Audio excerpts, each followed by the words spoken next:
And welcome back to JKLIVE here at Citizen Television. On the bench, having a candid conversation with the CEO of the EACC, retired Major Twalib Abdullah Mubarak. By the way, he's been in public service for about 40 years, which means he probably started when he was 10, but that's another story.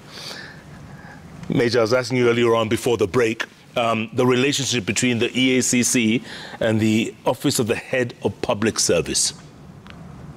What do you want to know exactly? What is the relationship? Because Felix Koskei was quoting the EACC a lot during the announcement of these suspensions. Very, very good. I think I need to praise that Head of Public Service because, first of all, he put a record. The first ever Head of Public Service to visit EACC with the intention of knowing what kind of business we do. And we dedicated a whole day with him where we did a presentation. Then we entered into an interactive session. And it was very fruitful because for the first time, we had a Head of Public Service telling us that the type of work we do, some of the things, he can assist us. And here we mean in prevention. We normally do what you call system review of organization, ministries, department. We have done even system review for judiciary. Of course, judiciary is independent. The report was given to the Chief Justice, and she was quite happy. So all public offices that falls under the Head of Public Service, we agreed with Mr. Felix Koskei that when we do system review, we share that report with his office, where he will try to enforce what you call administratively enforcement. Not the issue to deal with legal, maybe charges or whatever. We have done a review of, let's say, the Ministry of Lands, and we have highlighted these are the main problems. He agreed that we should share that report with him with the intention of how he will play his role to make sure that the recommendations of EACC are implemented. One of the biggest challenges we have with this system review is that once we are done and we bring it to your organization, the law, there's a gap in the law. We have no powers to enforce. And these are some of the things that we are asking our parliament to amend some of the laws in order to streamline the fight against corruption. Is that frustrating a bit when you don't have those powers? Is that frustrating? It frustrates because somebody comes and tell you, you need to shed weight because I think you're overweight and do this and that and that. And you are at liberty, whether you want to add more pilau or to slim. But if you come and say, if you don't lose weight by this time, of this amount, maybe you'll get dismissed from from your place of work. You'll do something about it. So the laws give us powers to do system review, but enforcement of the recommendation, is at the will of the department. If you look at the issue of, let's say, like now, there's El Nino coming in. And we have got intelligence, Jeff, and you'll be shocked that some counties and some institutions within the national government, they have now already seen an opportunity to eat. People are coming with the so-called mitigation plans to address El Nino. It sounds very good when you're reading, but some of these counties and some government institutions, we have information that people have seen an opportunity coming to it. So don't be shocked that soon you may see scandals coming. Another scandal? Oh, yeah. Huh? They may. You'll be there reading. At the expense of the people? People. Under the cover that we are putting mechanism on how to mitigate on El Nino. Yeah. And it becomes a problem when we're investigating. I remember there was a case we were investigating in one county where we got information that the governor and the public works official in that county were just dropping some few trucks of maram, purporting to have made those roads passable. So when we sent our investigators, they told us, yeah, we did repair these roads, but unfortunately everything was washed away by the rains. And our lawyers said, now, these cases you cannot, the evidence is very difficult. But when you look at the triangle of fighting corruption in the country. Your question, I expect many people will say that we have not done anything. But you cannot blame the public because they feel frustrated. They will not say that we have done everything because this is a person, when he drives, he's stopped by policemen, extortion. When he wants something in public office, in county government, an approval just to renovate a house, he will be asked for a bribe. So don't expect that person to say EACC is working. But I want to throw a question to you, Jeff. If this country, with all these scandals you're reading, in papers, watching on TV, if this country had no EACC, can you imagine where we would be right now? I guess, Major, the one thing that people would like to see is a big profile arrest. That's what everyone wants to Very good. Can I answer that? Please. We have arrested and charged about 9 governors. I don't think a governor is a small person in this country. If you look at the hierarchy of the political system, if I'm not wrong, after the president and the deputy president, I think he's a governor. He's more powerful than even a CS in terms of resources and status. So when you tell me we have not arrested big fishes, I will tell you we have arrested 9 governors, we have charged them.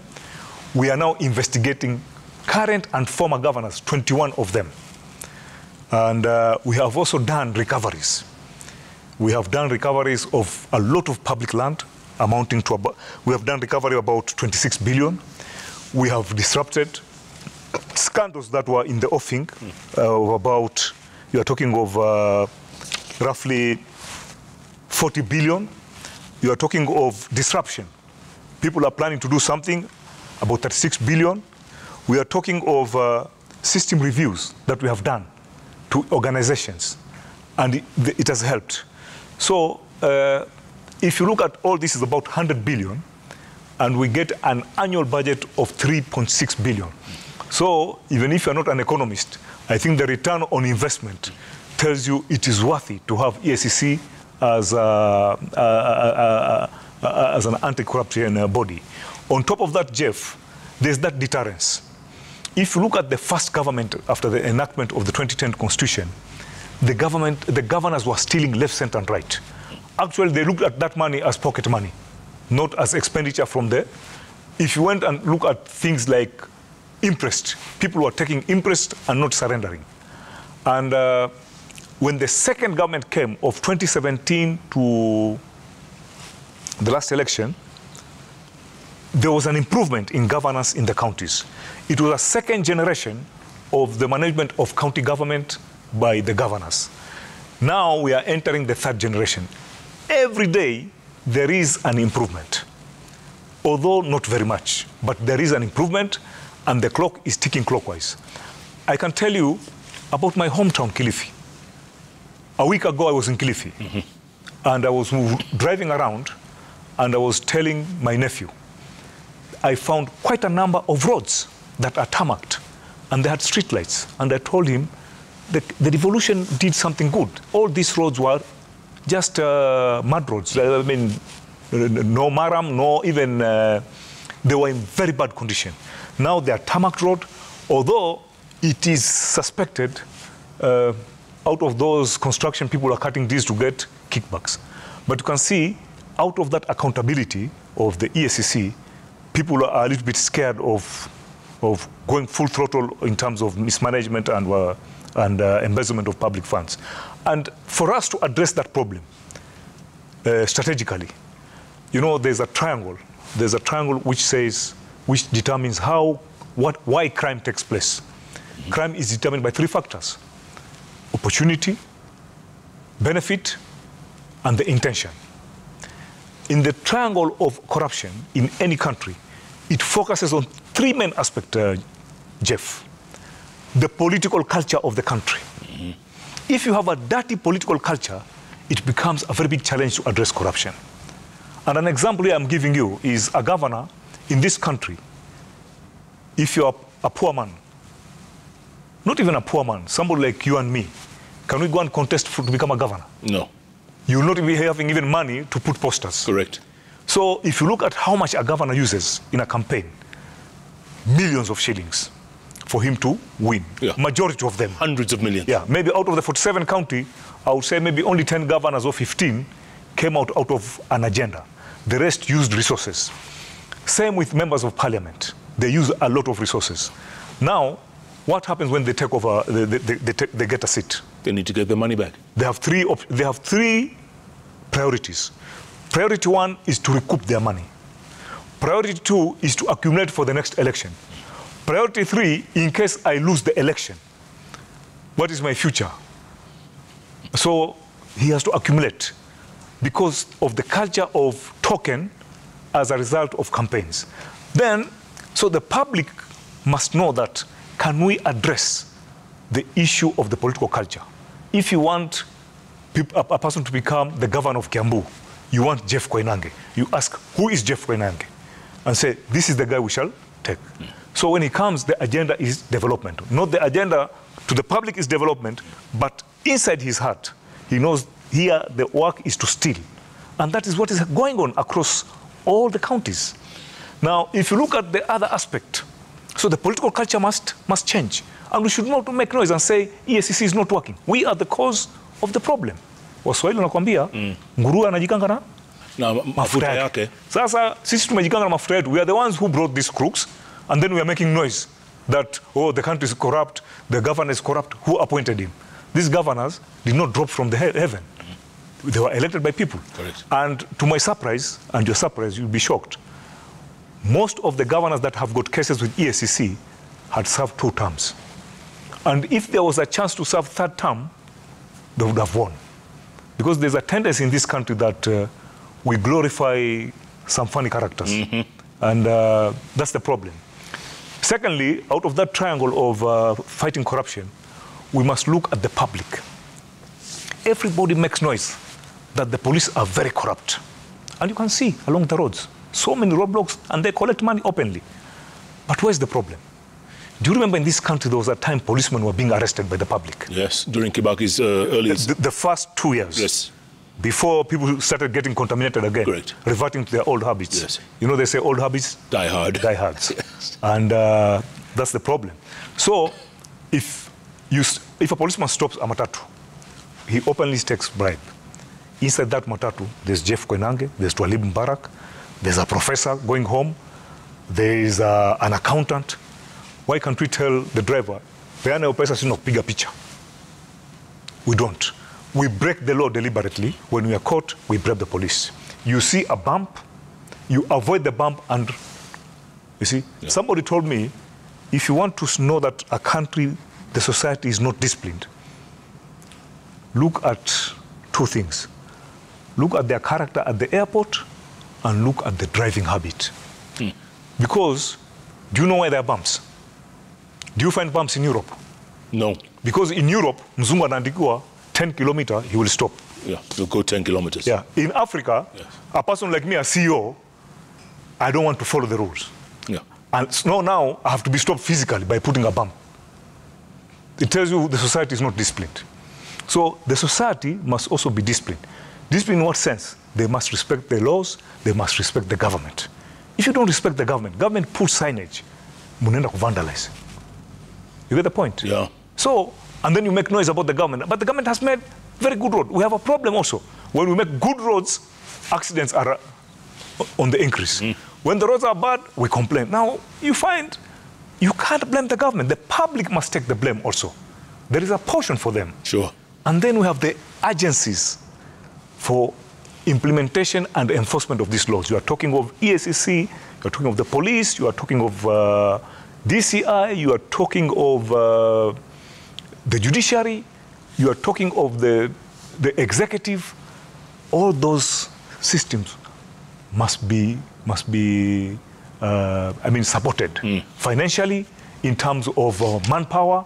Because if you look at EACC, our establishment is 1,500 staff, approved by the Public Service Commission.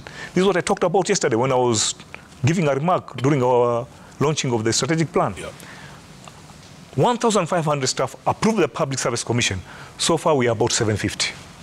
Out of these 750, Jeff, they are drivers, they are secretaries, they are education officers, they are lawyers, you have a finance office, you have accountants. So we have about 250 investigators. Give an example of our Mombasa office. We have about 5 investigators covering Kwale, Mombasa, and Taita Taveta, and the port.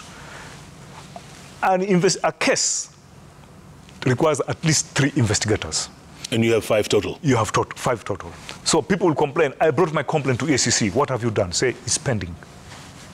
Wait. We look at high impact cases. When that case is done, it goes to the DPP. The DPP himself is overstretched. He doesn't have enough numbers. Once that case is given a consent, it goes to the judiciary. Judiciary, they have backlog because also they are underfunded. So a case, you have cases in anti-corruption that are as old as 15 years. Good Lord. 15 years, that is somebody who has now matured. Is there a statute of limitation? You don't have. You don't have? Yeah. And there are other challenges. A case may get stuck. The MLA from another country, a country X, they will take 2 years. By the time they bring the result, the report is in their language. You cannot use it in court unless you get an official endorsed translator. So there are a lot of challenges, but we are not lamenting. We are highlighting these problems to the public to tell them, look, we need the public support, we need the political support, we need the institutional enhancement. When the DPP was being sworn in the day before yesterday, the president, His Excellency the President, during his remarks, he talked nothing other than telling the DPP, I want you to cooperate with other enforcement agencies in addressing this problem called corruption. That is, I'll be very happy once I see you are handling that signage. Yeah. Because this is a problem that is deterring development in this country. By the way, what do you think of that appointment of the new DPP? He's a good guy. He's somebody that I've worked with. He's an insider, and I believe we'll be able to work with him very well. And what do you tell people who say that you get your instructions from the executive? That is, you see, corruption fights back. You get a point? It's like somebody who quarrels with his husband or wife. When somebody quarrels with the wife, when the wife goes to the mother, she has her own version. You, when you go to your mother, you have your own version. When you go to the church leader or an elder to listen to the problem, they realize there are 2 different problems. So corrupt people will say, I've been arrested because these guys have been directed by political authority. Which political authority are they talking about? And we are not fools, Jeff. We know when we charge you, we will appear before court, you'll have your lawyers. So are we going to just take a dummy case that is not going to get finalized in court? And that is why if you look at the so-called dropping of cases in court, EACC, we are very proud. We have no single case that was withdrawn in court as a result of saying this case has got no merit. All our cases are intact in court. All these cases that we're talking about dropping, we have no single case from EACC that has been dropped. Tell me something. KEMSA, the scandal. Yes. Was it an anti-corruption mission or was it political cleanup? Which one? You know, KEMSA is too general. Eh? So what are you asking me? I don't get you. Well, the big one, the 10 billion plus. The one that was the other time? Yes. Okay. By the way, we have concluded the KEMSA case. And we have recommended. It was an attempt to do some shoddy work. You get the point? And we investigated, we saw some procedures that were not followed. Not a single shilling was lost, and we have recommended administrative remedy by KEMSA. The board and the management will sit down based on our recommendation because there was nobody to charge. You're saying there was not a single shilling lost? Yeah. It was a tender that was being given. There was a plan to award a tender using shortcuts, not the procurement process. And it came to the attention of the public and the EACC. And we went through that, we saw, and we said, these are the recommendations that this should not be done. Of course, some people were suspended. Yeah. And the board has got the powers not to reinstate them because of those recommendations done by EACC. And in many occasions, Jeff, we have done a lot of what we call disruption. there was a time, there was a tender that was to be given in prison. Immediately I was appointed the CEO, almost 3.8 billion. And luckily we got information, we intervened, and it got scattered. But you see, somebody said, why didn't you charge? You cannot pinpoint an offense at that stage. But then there's also another issue here we have to balance. I'll give you a good example of the cemetery scandal, the famous cemetery scandal. That scandal, people were found guilty, they were jailed, unfortunately, nothing was recovered. So do we wait until to go and charge people, or if we do disruption, we avert losses of money? Which one is better? We are better off coming to disrupt, even though we don't have the clear clues of charging somebody, but we have averted a scandal that could have caused losses. If you look at recoveries of public land, the land that we have recovered runs to almost 40 billion. And one classic example that we have is the meteorological land next to Panari Hotel, where we recovered almost 55 acres worth 5 billion shillings. At the time when we recovered, maybe now it's 8 billion. And the president was there to launch the low-cost housing projects. Go there and see the massive construction that is going on. That plot was grabbed by 5 individuals. Whom you know? No, we knew, and we took them to court. They had bought from government people who had, they facilitated the allocation to those guys. But we went for them because we never saw any evidence of exchange. This was during Kanu time. The land was grabbed during Kanu time. It takes time. We have recovered. If you drive to Nakuru, Naivasha, the Potato Research Center, Kalro, all that land had been grabbed. We recovered all of it. We have recovered islands in South Coast. Islands? Islands, 2 islands in Wasini. Last almost 4 months ago. These 2 islands have been grabbed. One sold to an Italian and one to a Pakistani. You can comprehend what was supposed to take place. I don't want to imagine, but just imagine that way. Grabbing islands, selling them to foreigners. So we have recovered even judiciary land in Eldoret. All the land that now has port, the Kisumu port, all that railway land had been grabbed. We recovered it. So what I say, I have an analogy of saying that the fight against corruption is going on the right direction, but it is going on very slowly. And I give an example of that stick of a clock. You have the 3 sticks. You have the one for the seconds, the one for the minutes, and the one for the hour. For the seconds, you can see it. Now, Kenya wants to see the fight against corruption like that. But this other one, for us, it is moving slowly like the hour clock. And there's that big question people ask you, oh, how come that a person who steals chicken anafungwa the second day? Na mtu wa corruption anachukua all those years. The logic is very simple. Hii mtu ameiba kuku, si unaona kisu ndio hii hapa. Manyoya hii, damu hii. Finished. You tell him umeshikwa na kwamba yes, mimi nimeiba. The case is concluded. A corrupt guy, grand corruption, is technical investigation. Financials. You go and look at the aspect this crime was committed in another jurisdiction. MLS.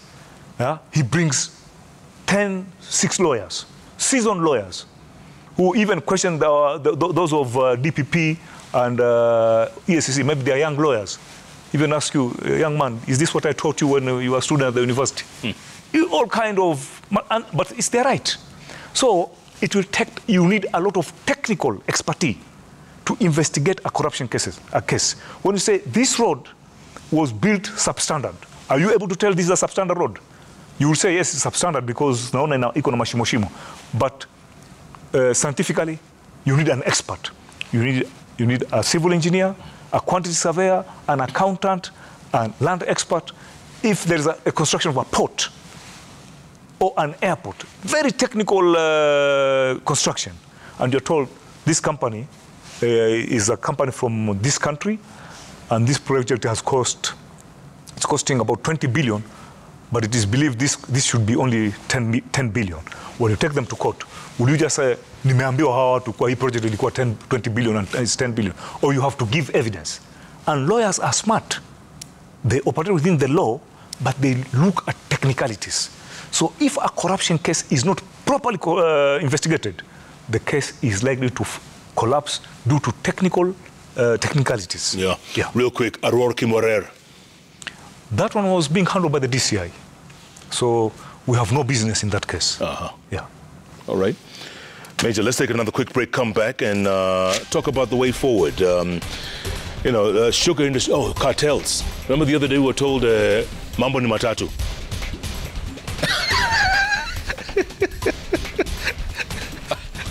I need to find, because sugar cartels have been dominating this country forever and ever. What's going to happen going forward? Let's take a break. Keep tweeting at Koinange Jeff, at Citizen TV, the hashtag JKLIVE. JKLIVE takes a break. We'll be back after Mambo Matatu in a moment.